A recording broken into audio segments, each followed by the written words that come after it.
అంబేద్కర్ కోనసీమ జిల్లా పి గన్నవరం నియోజకవర్గం కుందాలపల్లి గ్రామంలో శ్మశాన వాటికకు వెళ్లే రహదారి కోసం రెండు వర్గాల మధ్య వివాదం తలెత్తింది. 4 రోజుల క్రితం కుందాలపల్లిలో ఎస్సీ కాలనీకి చెందిన శ్రీనివాసరావు అనే వ్యక్తి మృతి చెందారు.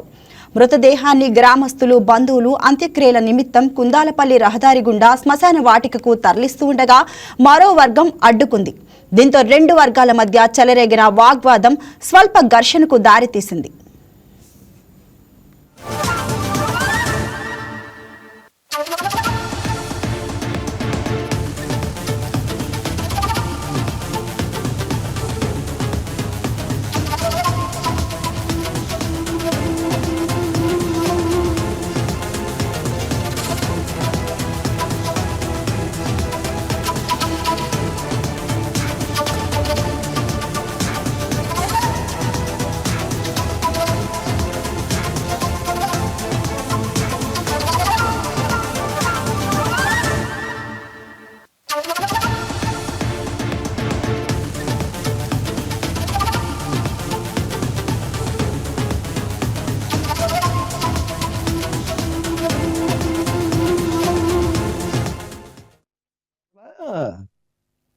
బతికున్న వాళ్ళకి వివక్ష, అంటరానితనం, అస్పృశ్యత.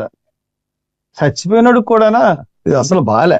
అంటే అసలు వీళ్ళు మనుషులా కాదా అన్నది మనం ఆలోచించాలి. ఒక బాడీని, చనిపోయినోడు బాడీని ఎవరి నిధులతో రోడ్లు వేశారు? ఎస్సీ సప్లాన్ నిధులతో రోడ్లు వేసారు. ఆ రోడ్డు మీద ఎస్సీ శవాన్ని తీసుకెళ్ళడానికి వీల్లేదంట. ఎక్కడున్నాం మనం ఎక్కడున్నాం? ఇది భారతదేశానికి స్వాతంత్రం వచ్చి ఎంతకాలం అయింది? శవాల్ని మా మీద ఇంటి నుంచి తీసుకెళ్ళకూడదు, మా వీధిలోని తీసుకెళ్ళకూడదు, ప్రధాన వీధుల్లోని తీసుకెళ్ళకూడదు అని ఆంక్షలు పెడుతున్నారంటే ఎక్కడున్నాం? ఇది మంచి పద్ధతి కాదు. ఇది పోనీ ఎన్నికైన ప్రజానాయకుడు వచ్చాడా అంటే ఎమ్మెల్యే, ఇది ఇంత గొడవ జరిగిన ఇక్కడ దాకా రాలేదు. ఎందుకంటే జనసేన పార్టీ కాపుల పార్టీ, చేసిందంతా కాపులు. కాబట్టి ఎమ్మెల్యే వస్తే ఎమ్మెల్యేకి పవన్ కళ్యాణ్ గారు తిడతారు, మా కాపుల మీద వెళ్తావా అంటే. ఏమి ఎమ్మెల్యేలు గాని, జనసేన పార్టీ గాని ఏం చెప్తుంది? ఆ కాపులు ఇష్టానుసారంగా చేసినా గానీ ఎస్సీలు పడి ఉండాలని చెప్తుందా జనసేన పార్టీ? మరి ఈ ఎమ్మెల్యే గారి ప్రవర్తన చూస్తుంటే అలాగే ఉంది. పైగా ఆయన ఎస్సీ కమ్యూనిటీకి చెందినవాడండి.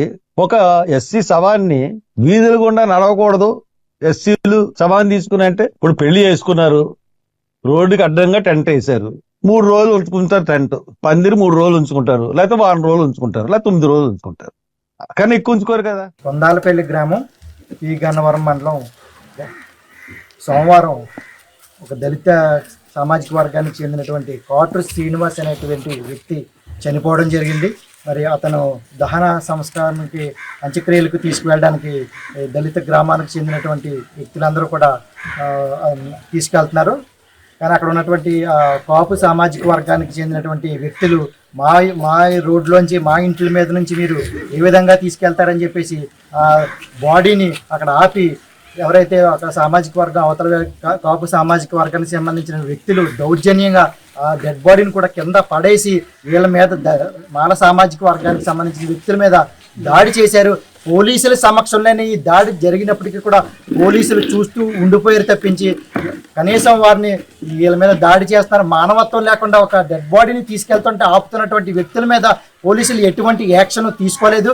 మరి ఆ రోజు రాత్రి 10 మంది వ్యక్తుల మీద పోలీస్ కంప్లైంట్ ఇవ్వడం జరిగింది.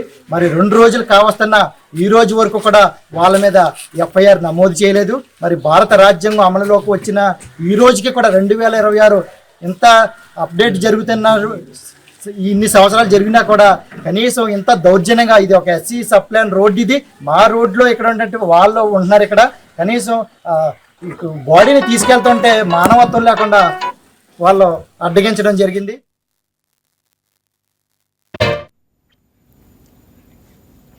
దీనిపై మరింత సమాచారాన్ని మా స్పెషల్ కరెస్పాండెంట్ వెంకటేశ్వరరావు లైవ్ లో అందిస్తారు.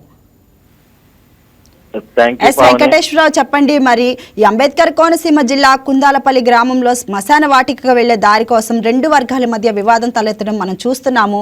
అసలు ఈ శ్మశాన వాటిక వివాదం ఏంటి? Thank you Pavani. అంబేద్కర్ కోనసీమ జిల్లాలో దారుణమైన ఘటన చోటు చేసుకుందని చెప్పుకోవచ్చు. ఎందుకంటే సభ్య సమాజం తలదించుకునే విధంగా ఈ సంఘటన అయితే చోటు చేసుకుంది. ముఖ్యంగా అంబేద్కర్ కోనసీమ జిల్లా పి గన్నవరం నియోజకవర్గం కుందాలపల్లి గ్రామంలో ఈ నెల 16వ తేదీన ఏదైతే శ్రీనివాస్ అనే వ్యక్తి, అంబేద్కర్ నగర్ చెందిన శ్రీనివాస్ అనే వ్యక్తి మృతి చెందాడు. ఈ నేపథ్యంలో గ్రామస్తులంతా కలిపి అతని మృతదేహాన్ని శవయాత్ర తీసుకుని శ్మశానానికి వెళ్తుంటే అక్కడ కొంతమంది వేరే సామాజిక వర్గానికి చెందినటువంటి కొంతమంది అడ్డుకున్నారు. ఈ అడ్డుకున్న నేపథ్యంలో వారందరి మధ్య, రెండు వర్గాల మధ్య ఘర్షణకు దారితీసింది. ఏదైతే ఈ అగ్రకుల వర్ణానికి సంబంధించిన కొంతమంది, ఎస్సీ సామాజిక వర్గానికి సంబంధించిన మరికొంతమంది ఘర్షణకు దిగారు. అయితే ఎస్సీల్ని ఆ ప్రాంతం గుండా వెళ్లకుండా నిలువరించేందుకు ప్రయత్నం చేయడంతో ఈ ఘర్షణ చోటు చేసుకుందని కూడా వారు చెప్తున్నారు. ఎందుకంటే ఎస్సీ సబ్ ప్లాన్ నిధులతో వేసిన రోడ్డు గుండా వీరు వెళ్తాం జరిగింది. శవాన్ని తీసుకుని ఏదైతే శ్రీనివాస్ ఉన్నాడో, శ్రీనివాస్ మృతదేహాన్ని తీసుకుని వెళ్తుండగా అక్కడ ఉన్నటువంటి ఎవరైతే అగ్రకులానికి చెందినటువంటి కొంతమంది తమ వివాహ వేడుకకు పందిరి వేశారు. ఆ పందిరి గుండా వెళ్ళటం కుదరదని చెప్పడంతో గొడవ దారి తీస్తుంది. అయితే గొడవ జరిగిన అనంతరం వేరు చేసేదేమీ లేక ఎస్సీ సామాజిక వర్గానికి చెందిన ఎవరైతే శ్రీనివాస్ మృతదేహాన్ని పంట చేలకుండా, అదేవిధంగా తోటలకుండా మట్టి నేలలో తీసుకువెళ్ళడం జరిగింది. చాలా ఇబ్బందులు అయితే ఎదుర్కొన్నారు. ఈ శవాన్ని దహన సంస్కారాలు తీసుకెళ్లేందుకు చాలా ఇబ్బందులు ఎదుర్కొన్నారు. ఈ నేపథ్యంలో దళిత సామాజిక వర్గానికి చెందినటువంటి నేతలు, అదేవిధంగా మాజీ ఎంపీ హర్ష్ కుమార్ కూడా పెద్ద ఎత్తున నిరసనలు చేస్తున్నారు. 2 రోజులుగా ఈ నిరసనలు చేపట్టిన నేపథ్యంలో పోలీసులు ఎటకేలకు 10 మందిపై ఎస్సీ ఎస్టీ అట్రాసిటీ కేసు నమోదు చేసి నిందితులను అదుపులోకి అయితే తీసుకున్నారు. ఏదేమైనప్పటికీ కూడా జరిగిన సంఘటన అవమానకరంగాను, అదేవిధంగా సభ్య సమాజం తలదించుకునేలా ఉందని ఈ ప్రాంత వాసులు అయితే చెప్తున్న పరిస్థితి ఉంది. ఎస్ వెంకటేశ్వర్లు, మరి పోలీస్ అధికారులు ఏమంటున్నారు? అసలు ఎవరిది తప్పిదమని అంటున్నారు ఈ విషయంలో? ముఖ్యంగా ఏదైతే శవయాత్ర చేస్తున్నారో ఎస్సీ ఎస్టీ ప్లాన్ కి సంబంధించి వేసిన రోడ్డు అయితే ఆ వీధి గుండా అందరూ ప్రయాణం చేయొచ్చు. ఏ ఒక్కరి సొంతం కాదు, ప్రభుత్వ రహదారి. అయితే ఒక వ్యక్తి మరణించినప్పుడు అతను అడ్డుకునే ప్రయత్నం చేయడం అంటే ఖచ్చితంగా తప్పని అందరూ చెప్తున్న పరిస్థితి ఉంది. అయితే పోలీసులు కొంత తాత్సారం చేశారు. ఈ విషయంలో ఎవరైతే అడ్డుకున్నారో వారి మీద కేసు నమోదు చేయడానికి తాత్సారం చేయడంతో దళిత సామాజిక వర్గానికి చెందిన నేతలు, అదేవిధంగా మాజీ ఎంపీ హర్ష్ కుమార్, అలాగే ఆయన తనయుడు శ్రీరాజు కూడా 2 రోజులుగా అక్కడ నిరసన కార్యక్రమాలు చేపట్టారు. వారిపై కేసు నమోదు చేయకపోతే ఖచ్చితంగా ఉద్యమం పెద్ద ఎత్తున చేస్తామని హెచ్చరికలు జారీ చేసిన నేపథ్యంలో పోలీసులు కూడా ఈ ఘటనపై కేసు నమోదు చేశారు. 10 మంది వ్యక్తులపై ఎస్సీ ఎస్టీ అట్రాసిటీ కేసు నమోదు చేసి వారిని అయితే అరెస్ట్ చేసి అదుపులోకి తీసుకున్నారు. ఎస్ వెంకటేశ్వర్లు, మరి దళిత వర్గానికి సంబంధించిన వాళ్ళు ఏమంటున్నారు? ఏమని డిమాండ్ చేస్తున్నారు వాళ్ళు, ఆ చనిపోయిన కుటుంబ సభ్యులు కూడా? చనిపోయినప్పుడు కూడా కులం పేరుతో దూషించడం చాలా తప్పని, అదేవిధంగా వారిపై దాడి దిగడం ఎంతవరకు సమంజసం అని కూడా అడుగుతున్నారు. ఎందుకంటే ఎస్సీ సామాజిక వర్గానికి చెందిన ఒక వ్యక్తి చనిపోతే తమకు వెళ్ళడానికి దారి ఇవ్వకుండా ఇటువంటి ఘటనలు చేస్తుంటే తాము సమాజంలో ఎలా బతకగలమని కూడా వారు ప్రశ్నిస్తున్న పరిస్థితి ఇక్కడ ఉంది. ఏదేమైనప్పటికీ కూడా వారు చేసిన ఘటన అయితే చాలా తప్పని కూడా ఎస్సీ సంఘాల నాయకులు పెద్ద ఎత్తున నిరసన అయితే తెలుపుతున్నారు. ఎస్ వెంకటేశ్వర్లు, అంటే ఈ జనరేషన్ చూస్తున్నాం మనం, ఏ టెక్నాలజీ ఎన్నెన్నో చూస్తున్నాము. అంటే జనరేషన్ ముందుకు వెళ్ళిపోతూ ఉంది. అయినప్పటికీ మరి ఇటువంటి వివాదాలు ఎందుకు చూస్తున్నామంటారు కులం గురించి? ముఖ్యంగా అంబేద్కర్ కోనసీమ జిల్లా వ్యాప్తంగా ఉన్నటువంటి ఎవరైతే ఈ ఎస్సీ సామాజిక వర్గంలో గతంలో కూడా ఇటువంటి ఘటనలు ఎదురయ్యాయి. ఈ నేపథ్యంలో కొంచెం ఈ ప్రాంతం అంతా సామాజికంగా చైతన్యం ఉన్నప్పటికీ కూడా ఆధునిక యుగంలో సభ్య సమాజం తలదించుకునేలా ఘటనలు జరుగుతున్నాయి. ఇటువంటి ఘటనల పునరావృతం కాకుండా ఉండాలని ఎస్సీ సామాజిక వర్గానికి చెందిన నేతలందరూ కూడా ప్రభుత్వాన్ని, అటు అధికారులను అయితే కోరుతున్నారు. ఏదైతే తమ వ్యక్తి చనిపోయాడో శ్రీనివాస, అతని మృతదేహాన్ని తరలించుకునే ప్రయత్నం మాత్రమే చేశారు వారు.